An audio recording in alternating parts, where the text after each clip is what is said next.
ሰላም እንዴት ናችሁ? ዶክተር እስጢፋኖስ ነኝ የአእምሮ ህክምና ስፔሻሊስት። ዛሬ ደግሞ ስለ ኢሞሽናል ኢንቴሊጀንስ ነው የምነግራችሁ። ኢሞሽናል ኢንቴሊጀንስ ወደ አማርኛ ሲተረጎም የስሜት ብልህነት ወይም ደግሞ የስሜት ልህቀት ልንለው እንችላለን። አንዳንዶቹ ያው የስሜት ብልህነት የሚለውን ይጠቀማሉ። እኔ ግን ያው ሁለቱንም ኢንተርቼንጀብሊ ብንጠቀም ችግር የለውም ባይ ነኝ። እናንተስ የትኛው ስያሜ ይሻላል ብላችሁ ታስባላችሁ? ኮሜንት ሴክሽን ላይ ታስቀምጡልኛላችሁ። ዛሬ እንግዲህ ኢሞሽናል ኢንቴሊጀንስ ምን ማለት ነው፣ ኢሞሽንስ ምን ማለት ነው የሚለውን በተወሰነ መልኩ ነግራችኋለሁ። ከዛ በፊት ግን ስለ ኢሞሽን እስቲ የተወሰነ ነገር ልንገራችሁ። ኢሞሽን ወይም ደግሞ ስሜት ለሆነ ክስተት የሚኖረን የስነ ልቦናና አካላዊ ግብረ መልስ እንደማለት ነው።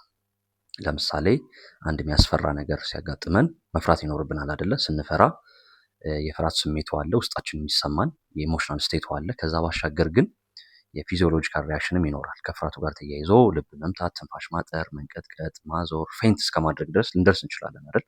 ይሄ ፊዚዮሎጂካል ሪያክሽኑ ነው ማለት ነው። ስለዚህ ስሜት ስንል ኢሞሽን ስንል እነዚህ ነገሮች በሙሉ ያቀፈ ነው።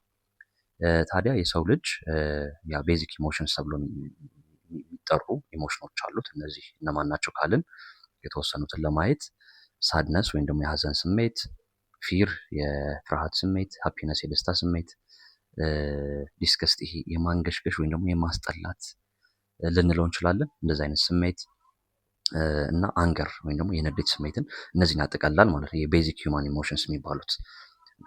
ከዚህ በተጨማሪ ግን እነዚህ ኢሞሽኖች እንግዲህ የተቀላቀሉ የተለያየ አይነት ይዘት ያላቸውን ኢሞሽኖች ሊሰጡን ይችላሉ። ኢሞሽኖች መነሻቸው የት ነው ወይም ደግሞ ኢሞሽናችንን ማን ነው የሚቆጣጠርልን ካልን ያው አንጎላችን ነው የሚቆጣጠረው።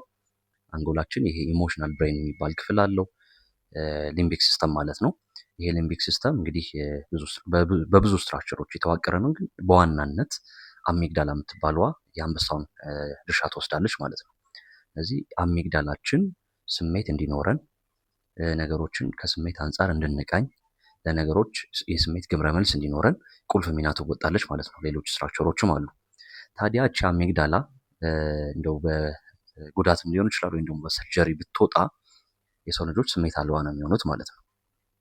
ልብስ ምንድን ነው የሚነዋ አካልን? ያው ልብ ዋናነት ስራዋ ደም ማሰራጨት ነው። ዋነኛ ሚናዋ እሱ ነው። ግን ያው አንዳንድ ሰዎች ኢሞሽንን ከልብ ጋር የማያያዝ ነገር ይታይባቸዋል። ምናልባትም ይሄ ኢሞሽናል ስንሆን ልባችን የምት ስርዓቷ ስለሚቀየር ሊሆን ይችላል። ይሄ የሆነበት ምክንያት ያው ማይንዳችን ወይም ደግሞ አንጎላችን ከሰውነታችን ጋር ኢንተራክት ስለሚያደርግ ነው። ስለዚህ there is a body mind connection። ስለዚህ የሆነ ስሜት ሲኖረን ሰውነታችን ሪያክት እንዲያደርግ ማይንዳችን ታዛለች ማለት ነው። በዛ ምክንያት ልባችን ትመታለች። because of the hormonal change and the like ማለት ነው። በዛ ምክንያት ነው የልባችን ምት የሚቀየረው የሚለውን እንድትረዱት ነው። ኢሞሽኖች እጅግ በጣም ወሳኝ ነገሮች ናቸው ለሰው ልጅ። እንግዲህ አንደኛ ህይወታችን ትርጉም እንዲኖረው ያደርጋሉ ብዬ አስባለሁኝ። ከዛ በተጨማሪ ደግሞ ሰርቫይቫል ቫልዩም አላቸው። እነዚህ ኢሞሽኖች ለሆነ ነገር ግብረ መልስ እንዲኖረን ሲግናል ያደርጉናል ማለት ነው። እነዚህ ኢሞሽኖች ባይኖሩ ኖሮ የሰው ልጅ ይህን ያክል ዘመን ፕሬዴተሮችን የተቋቁመ መኖር ይችላል ተብሎ አይታሰብም። ስለዚህ ኢሞሽኖች በጣም ወሳኝ ነገር ናቸው።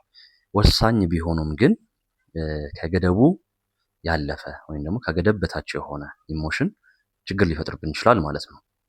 ይሄ ምን ማለት ነው? ይሄ አንፕሮሰስድ ኢሞሽን ወይም ደግሞ ይሄ ማኔጅ መደረግ ያልተቻለ ኢሞሽን ችግር ሊፈጥርብን ይችላል ማለት ነው። የተለያዩ ማህበራዊ ጉዳቶችን ሊያመጣብን ይችላል። ከራሳችን ጋር ራሱ እንዳንስማማ ሊያደርገን ይችላል። ልክ ግንፍል እንደሚል ጀበና ማለት ነው። እንደዚህ አይነት ስሜት ያለው ሰው አጋጥሟቸው አቅም እነዚህ ሰዎች ከራሳቸውም ጋር በጣም ስትራግል ያደርጋሉ። ውስጣቸው ሰላም አይደለም። ውስጣችን ሰላም ካልሆነ ደግሞ ከሌሎች ሰዎች ጋር መግባባት አንችልም። ከሌሎች ሰዎች ጋር ካልተግባባን ደግሞ ቤዚክ የሆነው የሰው ልጅ ተፈጥሮ እንስታለን ማለት ነው። ይህ ምንድነው? የሰው ልጅ ማህበራዊ ፍጡር ነው። ስለዚህ ማህበራዊ ህይወታችን ከተዛባ ሰውነታችን ተዛባ እንደማለት ነው። ስለዚህ ኢሞሽናችን ማኔጅ መደረግ መቻል አለባቸው። ልክ እንደ ስኳር ልንወስደው እንችላለን። ስኳር እንግዲህ ጣፋጭ ነገር ነው አይደለ? ግን በደንብ በአግባቡ በመጠኑ ካልተጠቀምነው ሊመረን ይችላል፣ ሊያንገሸግሸን ይችላል። ልክ እንደዛ ነው። ኢሞሽኖችም ከገደብ ሲያልፉ ችግር ይፈጥራሉ የሚለው እንድትወስዱት ነው። ኢሞሽንን በዚህ ልክ ከተረዳን አንድ ሲግመንድ ፍሮይድ የሚያነሳትን ሀሳብ ላንሳላችሁ እና ወደ ኢሞሽናል ኢንቴሊጀንስ ሄዳለሁ። አንፕሮሰስድ ኢሞሽንስ ወይም ደግሞ መፍትሄ ያልተበጀላቸው ማኔጅ መደረግ ያልተቻሉ ኢሞሽኖች ይዳፈናሉ እንጂ አይጠፉም። እነዚህ የተዳፈኑ ኢሞሽኖች ደግሞ በየጊዜው ይሄ ትሪገሪንግ ፋክተሮችን እየጠበቁ እየመጡ ሊረብሹን ይችላሉ።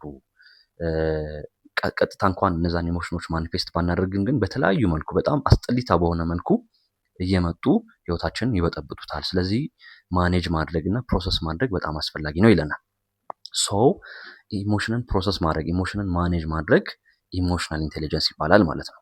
ሶ ኢሞሽናል ኢንቴሊጀንስ ቤዚክ ኤሌመንቶች አሉት። አንድ ሰው ኢሞሽናል ኢንቴሊጀንት ለመሆን ማድረግ ያለበት ነገሮች አሉ። ከነዚህ ውስጥ የመጀመሪያው የሚሰማንን ስሜት ሪኮግናይዝ ማድረግ ወይም ደግሞ መለየት።